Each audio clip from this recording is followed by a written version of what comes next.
Hello friends, welcome to my YouTube channel KL स्टडी। Friends, आप सभी को नए वर्ष की बहुत बहुत शुभकामनाएं। और ये नया वर्ष आपके जीवन में बहुत सारी खुशियां लेकर के आए, यही शुभकामनाएं हैं। आज के सेशन में मुख्य रूप से हम बात करेंगे MP टेट वर्ग 2 मेंस एग्ज़ाम्स के लिए किस बुक्स से तैयारी करें। और एक ख़ास तौर पर आपके साइंस के लिए ही बुक्स रहेंगी। और बुक्स बताने से पहले आपको बता दें कि कोई एक ऐसी बुक नहीं होती है कि आप उसको पढ़ करके 100% अपनी तैयारी को कंप्लीट कर सकें, क्योंकि जो बुक्स होती हैं हर बुक अपने आप में बहुत अच्छी होती है। बस उसको पढ़ने और समझने का तरीका आपके पास में यदि है तो आप बहुत अच्छा कर सकते हैं। और वो कहते हैं ना कि मेहनत का कोई विकल्प नहीं होता, ठीक है। तो आप मेहनत करिए, बस किसी बुक पर एक बुक पर डिपेंड ना रह करके आप खुद समझदार हैं कि आप किस तरीके से और किस लेवल तक आपको तैयारी करनी है। आइए तो आज देखते हैं हम जो मुख्य रूप से आपको बुक्स पढ़नी है। और ये ऐसी बुक्स हैं जो ऑथेंटिक हैं, ठीक है। कई सारी बुक्स आती हैं, तो आपको जो ऑथेंटिक बुक्स हैं उनको पढ़ना है। तो सबसे पहले तो आप अपने सिलेबस को देखिए, ठीक है। अब आप कहेंगे अभी नोटिफिकेशन आया नहीं है और आप मेंस के सिलेबस को कहाँ से और कैसे कवर करें। तो आपको बता दें, आपका जो साइंस का पात्रता परीक्षा का सिलेबस है आपको उसी को फॉलो करना है, क्योंकि आपका जब नया नोटिफिकेशन मेंस एग्ज़ाम्स का आएगा तो उसमें ये टॉपिक आपको सारे के सारे देखने को मिलेंगे। यहाँ पर कुछ टॉपिक या तो बढ़ा देंगे या कम कर देंगे, ठीक है। तो ये सिलेबस जो है ये आपकी पात्रता परीक्षा का सिलेबस है, जो आपने देखा था 120 अंक का यहाँ पर दिया गया था। अब आपके सिलेबस में तीनों सब्जेक्ट आने हैं साइंस में, केमिस्ट्री भी आएगी, फिजिक्स भी आएगी और आपकी बायोलॉजी भी आएगी। अब कुछ बच्चों का ये कमेंट्स होता है कि क्या यदि केवल मेन सब्जेक्ट्स आने हैं 100 अंक की, तो क्या हम केवल दो जो आपके सब्जेक्ट रहेंगे जैसे केमिस्ट्री और फिजिक्स हो गया या केमिस्ट्री और बायोलॉजी हो गया, तो कोई भी दो जो आपके सब्जेक्ट्स हैं यहाँ पर, तो क्या हम उनको पढ़ कर के मतलब अच्छा स्कोर कर सकते हैं, सिलेक्शन पा सकते हैं। एक जो आपका मतलब चैप्टर छूटेगा तो क्या उसको हम निगलेक्ट यहाँ पर कर सकते हैं। तो ये आपको बिल्कुल भी नहीं करना है ऐसा, क्योंकि आपको तीनों ही सब्जेक्ट को अच्छे से समय देना है, अच्छे से तीनों ही सब्जेक्ट्स की तैयारी करनी है, क्योंकि आपका जो लेवल है तीनों से ही बनने वाला है। क्योंकि यदि आप किसी एक विषय को छोड़ देते हैं और मान के चलिए आपने केमिस्ट्री फिजिक्स की तैयारी कर ली और वहाँ से अच्छे से मतलब हो सकता है कुछ डिफ़िकल्ट लेवल के क्वेश्चंस पूछ लिए जाएं, तो फिर आप यहाँ पर फंस सकते हैं, ठीक है। तो आपको तीनों ही विषय को बहुत अच्छे तरीके से समय देना है, बहुत अच्छी तैयारी करनी है। तो सबसे पहले यदि आपने अभी तक तैयारी स्टार्ट नहीं की है तो आज से अभी से नए वर्ष पर एक संकल्प लेकर कि हम बहुत अच्छी तैयारी करेंगे और 2024 में बहुत अच्छा स्कोर करेंगे और एक नई जॉब प्राप्त करेंगे, ठीक है।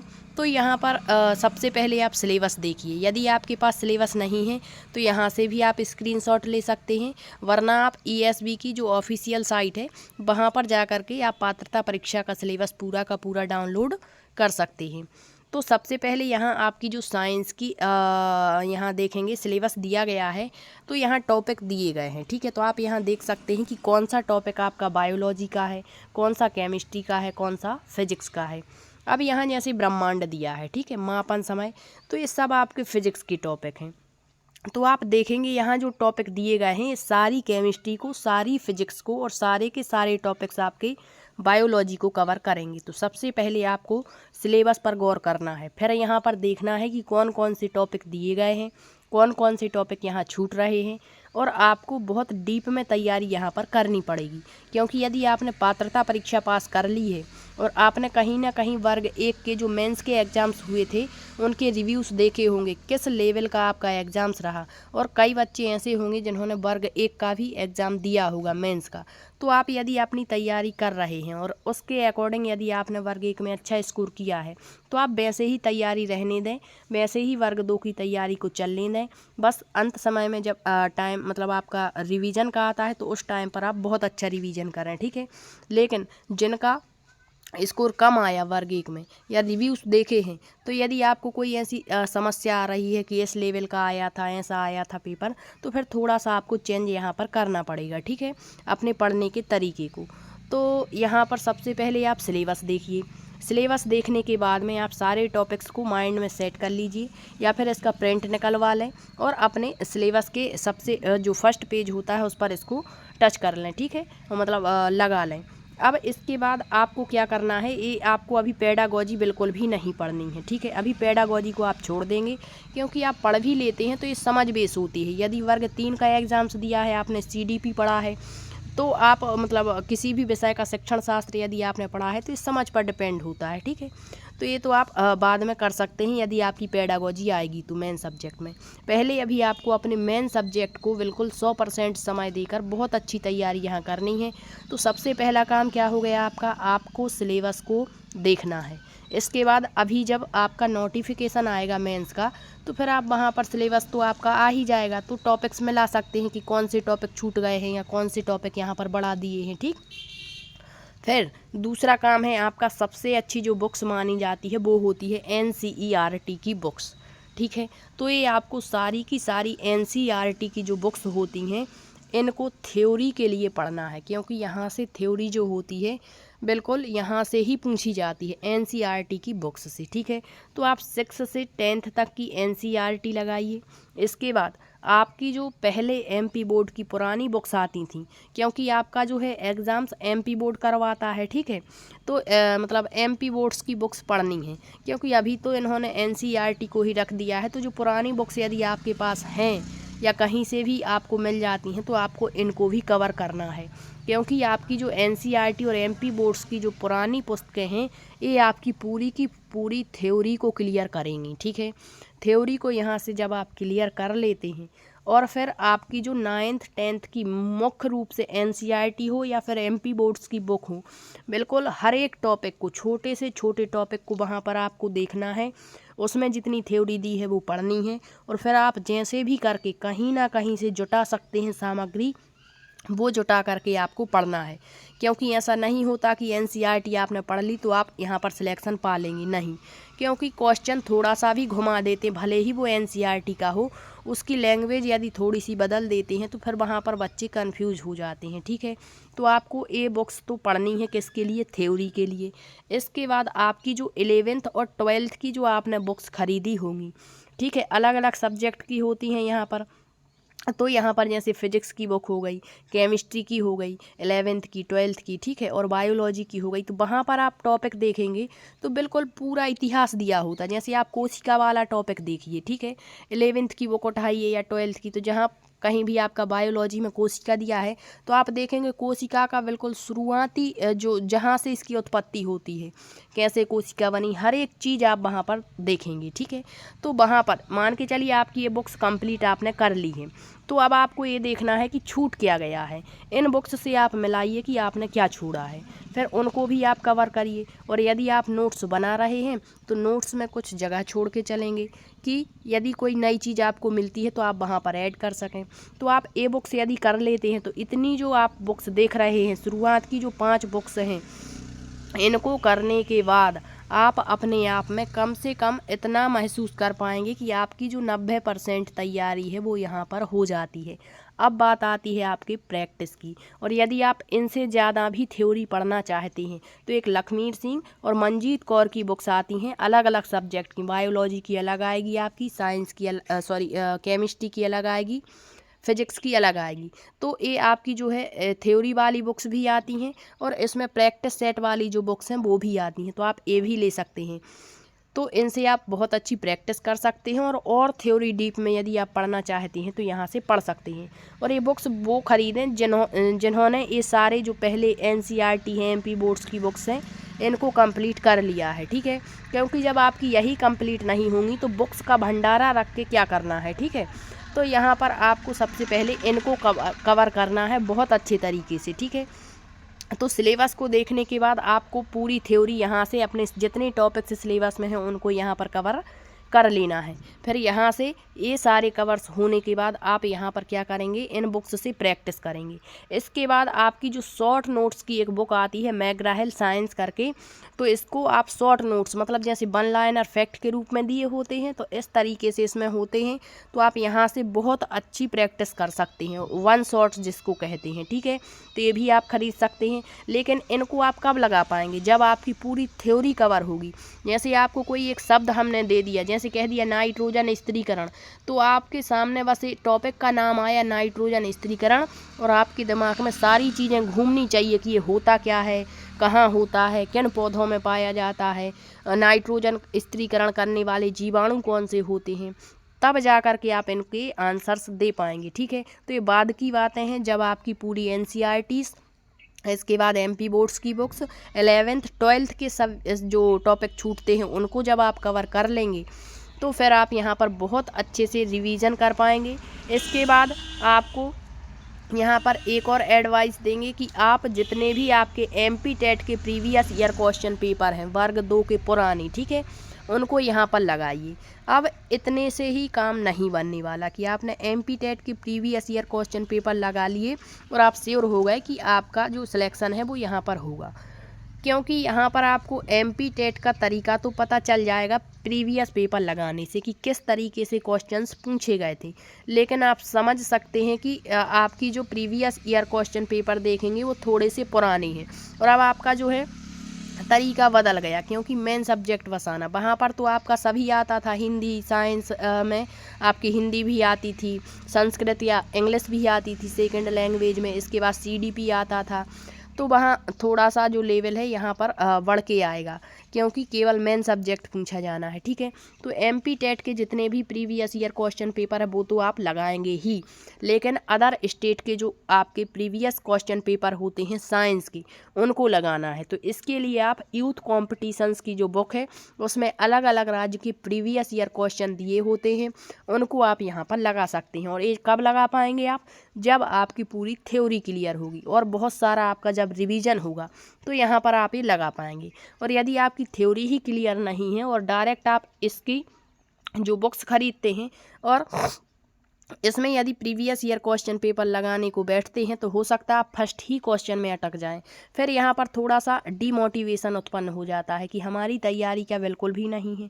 तो ऐसा आपको बिल्कुल नहीं करना। सबसे पहले आप अपनी जो ऑथेंटिक बुक्स हैं एनसीईआरटी, उनकी थ्योरी को कवर करके इसके बाद आपको प्रैक्टिस लगानी है, ठीक है। तो ये हुए आपके प्रीवियस ईयर क्वेश्चन पेपर। इसके बाद घटना चक्र आते हैं आपके, इलाहाबाद पब्लिकेशन या अन्य पब्लिकेशंस के भी आते हैं, जिसमें अलग अलग सब्जेक्ट होते हैं आपके फिजिक्स केमिस्ट्री बायोलॉजी, तो इनको भी आप लगा सकते हैं। इससे आपका रिवीजन बहुत ही अच्छा होगा, ठीक। इसके बाद आपकी जो ऑथेंटिक बुक्स मानी जाती है, तो साइंस की लूसेंट की अलग से बुक आती है, आप उसमें भी कुछ टॉपिक को सर्च कर सकते हैं, लेकिन यहाँ पर बहुत शॉर्ट दिया होता लूसेंट में, लेकिन जो भी चीज़ें दी होती हैं वो यहाँ पर बहुत ही अच्छी चीज़ें दी गई होती हैं, तो इसको भी आप ले सकते हैं। तो ये तो हुई बुक्स, ठीक है। अब क्या आप कहेंगे इतनी बुक्स को, इतनी चीज़ों को कवर करने के बाद आपकी तैयारी बिल्कुल 100% हो जाएगी? तो ये आपका सोचने का तरीका थोड़ा सा यहाँ पर गलत रहेगा, क्योंकि कोई ऐसी बुक्स नहीं है कि 2-3 बुक्स बता दी, आपने उनको कवर कर लिया, उतना ही रिवीजन कर लिया और आपकी तैयारी कंफर्म हो गई, क्योंकि तैयारी कभी पूरी नहीं होती किसी की भी, ठीक है। तो इसके लिए फिर आपको क्या करना है, तो कई सोशल मीडिया हैंडल्स हैं, जैसे आपका यूट्यूब हो गया, ठीक है। तो इस पर भी कई क्लासेस होती हैं, अच्छे अच्छे विद्वान लोगों की क्लासेस होती हैं, तो आप वहाँ से भी टॉपिक को सर्च कर सकते हैं।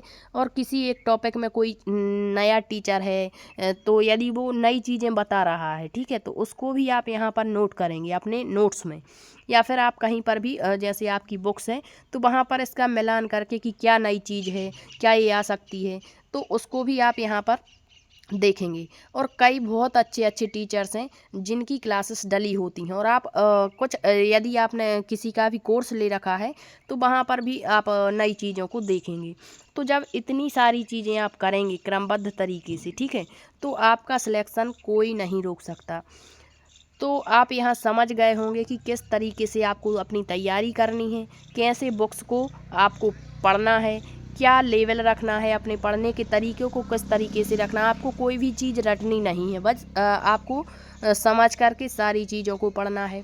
और अभी आपके पास में टाइम है, और अभी आप किसका वेट कर रहे हैं? नोटिफिकेशन का, कि जब नोटिफिकेशन आ जाएगा, जब सिलेबस आपके सामने होगा, उसके बाद आप तैयारी करेंगे तो फिर आप समझिए कि कितना कंपटीशन बढ़ गया है। और पद भी आपके साइंस में थोड़े से कम आते हैं, तो यहाँ पर थोड़ी सी दिक्कत हो सकती है। तो अभी से आप अच्छी तैयारी करेंगे तो फिर पद कितने भी कम आ जाएं, आपको फिर कोई सिलेक्शन से नहीं रोक सकता, क्योंकि आप समझदार हैं। आप देखते होंगे एमपी टेट में ऐसा कोई एक बंदा नहीं है कि जो आपको पूरी तैयारी करवा सके, और उसको लेवल भी पता नहीं होता। जैसे वर्ग 3 के एग्ज़ाम्स आपने दिए होंगे, ठीक है, तो उसमें जो सीडीपी वगैरह पूछा गया था, आप अभी भी प्रीवियस ईयर क्वेश्चन पेपर डले हैं, आप मिलान करिए, रीट के क्वेश्चन पेपर मिलाइए, यूपी टेट के मिलाइए, एच टेट के मिलाइए और एमपी टेट के। तो एमपी टेट का जो पूछने का तरीका है वो सबसे डिफरेंट है, सबसे हाई लेवल की चीज़ें यहाँ पर पूछते हैं, ठीक है। और टीचर्स की बात करें तो ऐसा कोई यहाँ मतलब कोचिंग सेंटर नहीं कि आपको जैसे राजस्थान के कई अच्छे अच्छे टीचर्स वहाँ की तैयारी करवाते रीट वगैरह की, ठीक है। तो ऐसा कोई एमपी टेट में नहीं है। तो आप थोड़ी सी अपने अकॉर्डिंग चीज़ों को कवर करेंगे और बहुत अच्छे डीप तरीके से चीज़ों को यदि कवर करते हैं तो फिर आप बहुत अच्छा स्कोर यहाँ पर कर पाएंगे, ठीक है। तो ये तो साइंस सब्जेक्ट, इसी तरीके से आपको हर सब्जेक्ट, जैसे मैथ हो गया, तो मैथ में क्या है, आपको मैथ की भी एनसीईआरटी की बुक्स करनी है और पुरानी जो एमपी बोर्ड की बुक्स है उनको लगाना है। इसके बाद कुछ ऑथेंटिक बुक्स होती हैं, जैसे आर एस अग्रवाल हो गई, ठीक है। इसके बाद आपकी जैसे शारदा की बुक्स आती है और कई सारी बुक्स आती हैं, तो उनको यहाँ पर आपको प्रैक्टिस के तौर पर लगाना है। तो सबसे पहले आपकी थ्योरी क्लियर होनी चाहिए, थ्योरी क्लियर होना बहुत ज़रूरी है। जब तक आपकी थ्योरी क्लियर नहीं होगी तब तक आप प्रैक्टिस सेट नहीं लगा सकती। तो प्रैक्टिस सेट के लिए तो कई चीज़ें यूट्यूब्स पर भी बहुत सारे प्रैक्टिस सेट, कुछ लोग तो केवल क्वेश्चनों के माध्यम से तैयारी करवाते हैं। तो पहले आप अपनी थ्योरी को क्लियर करें, और हमारी जो क्लासेस हैं वो भी हम आपको कंटिन्यू आपके पात्रता परीक्षा के सिलेबस के अकॉर्डिंग ही डालते हैं। आपकी जो बायोलॉजी की क्लासेस हैं अभी हमारी वो चल रही थी, तो उनको भी आप देख सकते हैं, ठीक है। और उनमें यदि आपको कुछ अच्छा लगता है तो वीडियो को शेयर ज़रूर करते रहें, क्योंकि सब बच्चों का भला यहाँ पर हो सके, ठीक। अब यहाँ पर बात रहती है कि कुछ अलग से नोट्स क्या हम इसके खरीद सकते हैं। तो जो कुछ भी मटेरियल आपको नया मिलता है आप उसको यहाँ पर रख सकते हैं, लेकिन आपको पढ़ना है। ऐसा नहीं है कि बुक्स का भंडारा करके रख लिया, यहाँ पर पूरी बुक्स हैं आपके पास और पता चला थ्योरी ही क्लियर नहीं है और प्रैक्टिस सेट लगाने बैठे हैं, तो फिर ऐसे में थोड़ा सा खुद से ही डीमोटिवेशन उत्पन्न यहाँ पर हो जाता है। तो अब आप समझ चुके होंगे कि किस तरीके से और कैसे आपको तैयारी करनी है।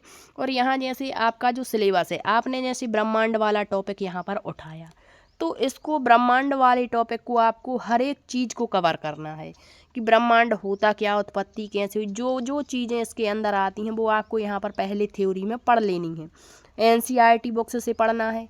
इसके बाद आपको एमपी बोर्ड की जो पुरानी बुक्स हैं उनसे जो चीज़ें यहाँ नई मिल रही हैं उनको देखना है। इसके बाद आपके घटना चक्र होगा या कोई आपके पास एमपी टेट की यदि आपने मेंस के लिए बुक्स खरीदी है उसमें देख सकते हैं। इसके बाद यूट्यूब्स वगैरह पर आप देख सकते हैं नई चीज़ें। इसके बाद आप प्रैक्टिस सेट लगाएंगे, जितने भी क्वेश्चंस आपके जैसे गूगल है उस पर डले होते ब्रह्मांड से संबंधित क्वेश्चन, अदर राज्य में जो क्वेश्चंस पूछे गए हैं उनको यहाँ पर आप देख सकते हैं। तो फिर आपका जो ब्रह्मांड टॉपिक है फिर आप इसको अच्छे से कवर कर लेंगे, क्योंकि फिर जब क्वेश्चंस पूछे जाते हैं और मान के चलिए फिर आपके एग्जाम्स में ब्रह्मांड से कोई क्वेश्चन आया, तो मान के चलिए आपको उसका क्वेश्चन का आंसर पता नहीं है, लेकिन जब आप उसके ऑप्शन देखेंगे तो ऑटोमेटिकली आप सही ऑप्शन पर पहुंच जाते हैं। अब कुछ लोग कहते इतनी सारी बुक्स पढ़ी, इस कोचिंग की क्लासेस ली, यहाँ से कुछ नहीं आया, वहाँ से कुछ नहीं आया, तो ये आपकी गलतफहमी होती है। क्योंकि टीचर्स आपको गाइड कर सकता है, पढ़ा सकता है, लेकिन आपको 100% देकर स्वयं तैयारी करनी होती है, तब जाके सिलेक्शन होते हैं। किसी एक के भरोसे बैठकर सिलेक्शन कभी नहीं होता, ठीक है। तो यहाँ पर किसी को दोष नहीं देना है, बस अपनी तैयारी अपने हिसाब से आपको करनी है। कौन सी चीज़ें पढ़नी है, क्या छोड़ना है, ये सब आपको ही देखना पड़ेगा। तो यहाँ पर आप समझ चुके होंगे कि कैसे हम अब तैयारी करें। और यदि अभी भी आपने तैयारी को स्टार्ट नहीं किया है तो अभी भी आपके पास टाइम है, आप अभी से तैयारी स्टार्ट कर दीजिए। क्योंकि यदि कहीं ऐसा हो गया कि दोबारा से उन्होंने पात्रता परीक्षा ले ली और फिर चयन का नोटिफिकेशन दिया। अभी कोई ये कन्फर्म नहीं है कि फिर से ये पात्रता परीक्षा लेंगे, लेकिन एक ऐसा कयास लगाया जा रहा है कि यदि ये पात्रता परीक्षा लेते हैं तो फिर 2-3 महीने बाद आपके चयन परीक्षा का नोटिफिकेशन आएगा। तो आप सोचिए कि अभी भी इतने सारे स्टूडेंट हैं वर्ग 2 क्वालीफाई, पात्रता परीक्षा क्वालीफाई अभी के हैं, और कुछ पहले जो दिया था क्वालीफाई बच्चे तब के भी हैं, ठीक है। तो यदि नई फिर से परीक्षा ये ले लेते हैं तो कई मतलब हज़ारों में कंपटीशन यहाँ बढ़ने वाला है। तो फिर आप समझिए कि आप किस हद तक आपको तैयारी करनी पड़ेगी, क्योंकि एमपी टेट है। एमपी टेट में जो चीज़ें हैं वो हाई लेवल की पूछी जाती हैं। क्वेश्चंस पूछने का तरीका ही यहाँ का अलग है। आप प्रीवियस ईयर क्वेश्चन पेपर उठाकर देखिए, हिंदी का भी देख लीजिए तो अलग ही तरीका है, ठीक। तो अब आप अपनी तैयारी आज से, अभी से और अपने हिसाब से मतलब इस पैटर्न को फॉलो करते हुए तैयारी को स्टार्ट कर सकते हैं। और यदि आपका फिर भी कोई डाउट बनता है तो आप कमेंट्स के माध्यम से पूछ सकते हैं, और आप हमारी क्लासेस से जुड़ सकते हैं। इसमें हम आपको साइंस की तैयारी करवाते हैं। और यदि आप एमपी टेट वर्ग 2 मैथ की तैयारी करना चाहते हैं तो नया चैनल स्टार्ट किया है, उस पर 1-2 क्लासेस अभी डली हुई हैं, लेकिन रेगुलर आपको क्लासेस अब उस पर दी जाएंगी। तो उस नए चैनल का नाम है यस एजुकेशन, आप उससे भी जुड़ सकते हैं मैथ की तैयारी करने के लिए। मुख्य रूप से एमपी टेट के लिए ही वो चैनल बनाया गया है, ठीक है। तो यदि आपको जानकारी अच्छी लगी है तो वीडियो को शेयर ज़रूर करें। Thank you.